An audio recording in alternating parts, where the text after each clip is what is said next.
bagenzi muriye nimuze tugende, intwaro yacu twitwaza ni y'umusaraba, ufite inkoni ya Mose n'amasezerano, yigiye kutwambutsa Yorodani impera. Nta muntu n'umwe uzambuka iyo Yorodani, keretse abazaba barimitse Yesu mu bugingo. Yewe kwizera uriye ngunyambutse Yorodani, impande zanjye n'inyobo, inyuma yanjye n'abanzi, imbere yanjye hari umurere unandukanya n'ijuru. Duhereze wa murunga wo kwizera uduze, tuwugendereho Yesu tubashe kugeraho, kuko aho honyine ariho tubasha kuruhukira. Yewe kwizera uriye ngunyambutse Yorodani, impande zanjye n'inyobo, inyuma yanjye n'abanzi, imbere yanjye hari umurere unandukanya n'ijuru. Duhereze wa murunga wo kwizera uduze, tuwugendereho Yesu tubashe kugeraho, kuko aho honyine ariho tubasha kuruhukira.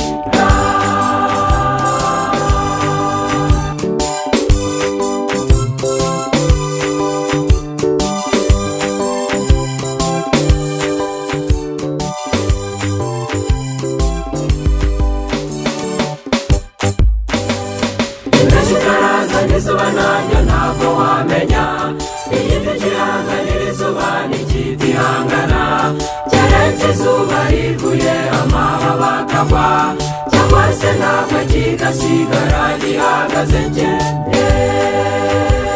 Kuko niko bagihebutse bagiye gushungurwa, agashishungura ryamaze kubashyira hanze, abandi nabo vuba bagiye kugaragara.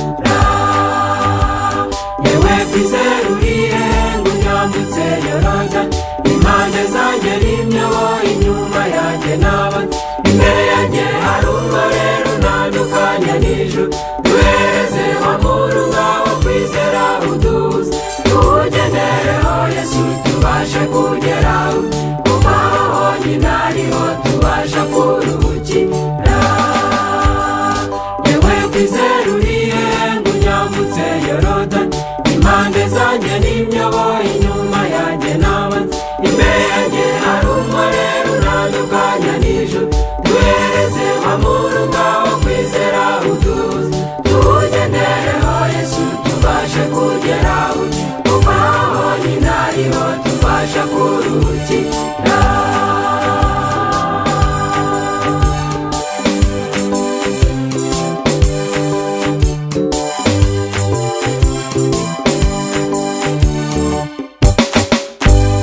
Nimureke gusuzugura uruhimbi rwera, nimureke kurugenzura umwubatsi n'umwe, ahubwo namwe muze dufatanye turuzamuke. Yewe kwizera uriye ngunyambutse Yorodani, impande zanjye n'inyobo, inyuma yanjye n'abanzi, imbere yanjye hari umurere unandukanya n'ijuru.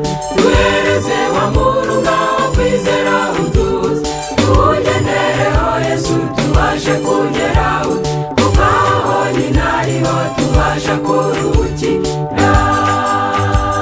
Yewe kwizera uriye ngunyambutse Yorodani, impande zanjye n'inyobo, inyuma yanjye n'abanzi, imbere yanjye hari umurere unandukanya n'ijuru. Duhereze wa murunga wo kwizera uduze, tuwugendereho Yesu tubashe kugeraho, kuko aho honyine ariho tubasha kuruhukira.